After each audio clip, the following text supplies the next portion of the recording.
So you find a suitcase, eh? Plain old suitcase. Well, I inspect it.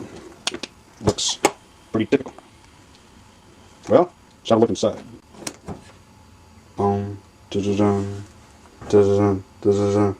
Imagine Star Wars music playing to give the emotion. Okay, here it is. What is it in a piece of paper over there say?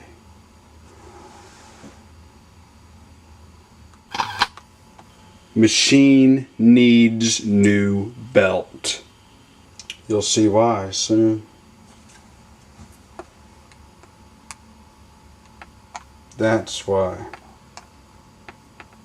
Any vintage audio collector knows, or vintage tape recorder at least, collector knows, that the old Philips Norelco tape recorders, like the really old ones, were famous for having deteriorated belts.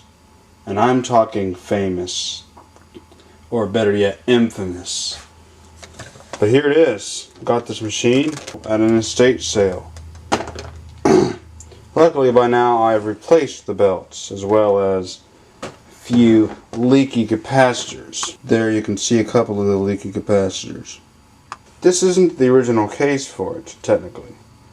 It was in this case when I got it, but the original owner had got a regular cassette carry case, dug some of the little bump parts out, therefore to be able to make room to be able to nicely fit the tape recorder inside.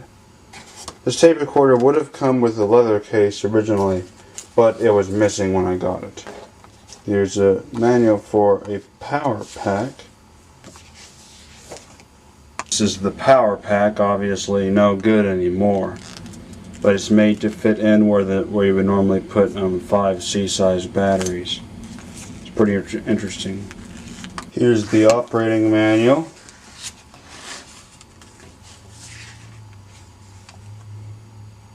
Mine didn't come with that kind of microphone. It came with a different type like this.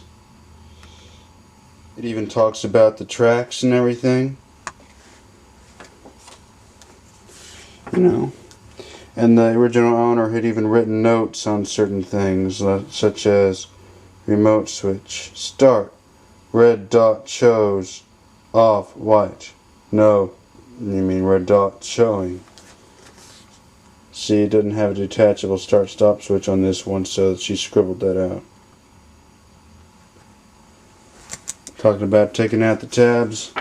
Man, I'm betting I'm taking already 1, 2, or maybe even 3 minutes, or probably just 1 or 2 minutes, just describing this. Not even come to recording or playback yet, which is an extremely annoying thing. I don't know about to you viewers. Some might be fine, some might not. I know it annoys me. But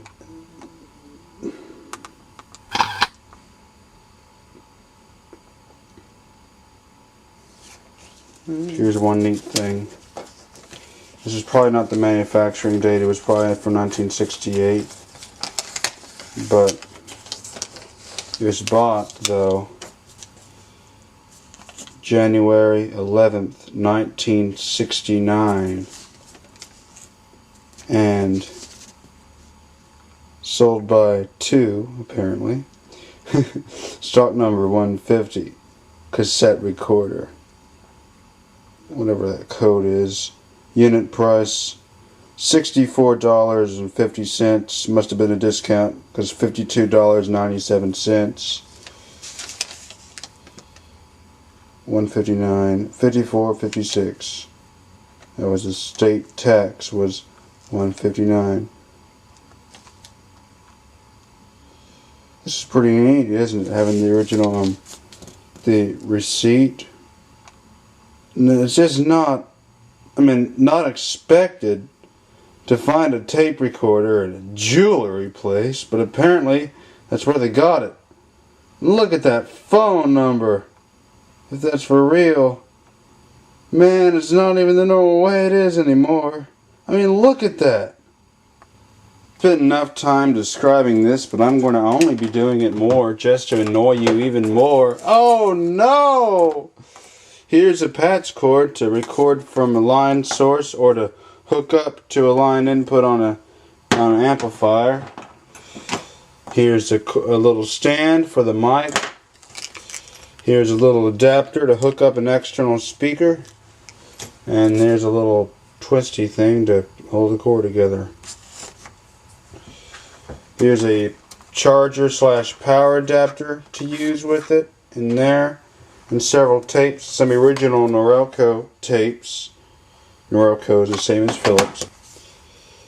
3 of these are blank. One of them has one recording on it. Just a recording of opera.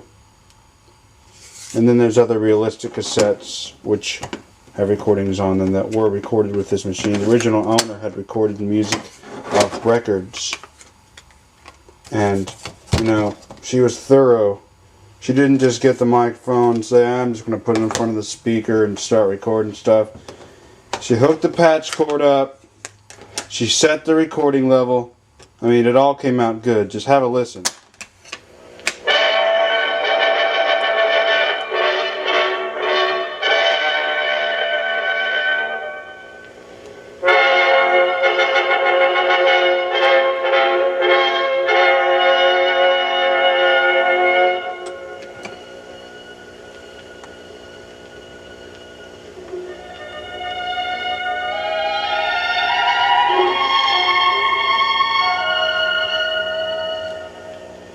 Yep.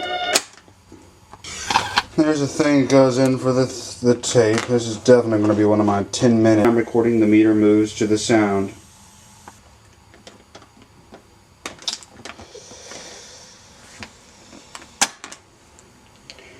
Say hi to Mr. 10 Minutes. Mr. 10 Minutes has some words to tell you, so listen carefully. Hi, I'm Mr. 10 Minutes, and I want to introduce myself. I want to tell you how 10 minutes is how I roll. I want to tell you how 10 minutes is the way I do things. Okay? This Norelco, or Philips, model EL3302 is a very nice cassette recorder from around 1968. And I had to replace 2 deteriorated belts and some leaky capacitors, which I've already talked about that in the video. Yeah, how about that for size? When I'm recording, the meter moves to the sound. Oh, remote switch. That little bit was just so it could get for the camera. Okay? I want to stop the recording now, but actually no. I want to set the level high to see how sensitive it can get. The level is now set all the way up, and I'm speaking kind of quietly at arm's length distance. I'm now speaking loudly at arm's length distance. Bye. I want to stop the recording now. Very nice recording quality. This machine, obviously, is AC bias. And rewind and fast forward are really strong and fast on this thing. Support for programming provided by the... Yeah, I did some recording off the radio with this machine. It came out really good. You know?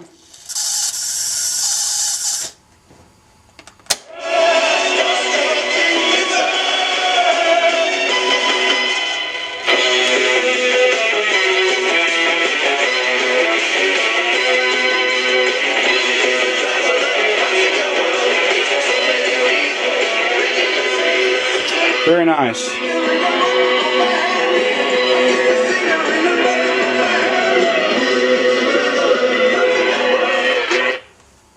But battery connections can be an issue. When you heard it, stop there, the batteries have a hard time making contact. But very nice anyway. I want to give a shout out to Forgetful Collector because he's got this same model, and it's been helpful because the same capacitor that he replaced was the one in mine that was causing the loud hum problem. I also had to replace a few others too.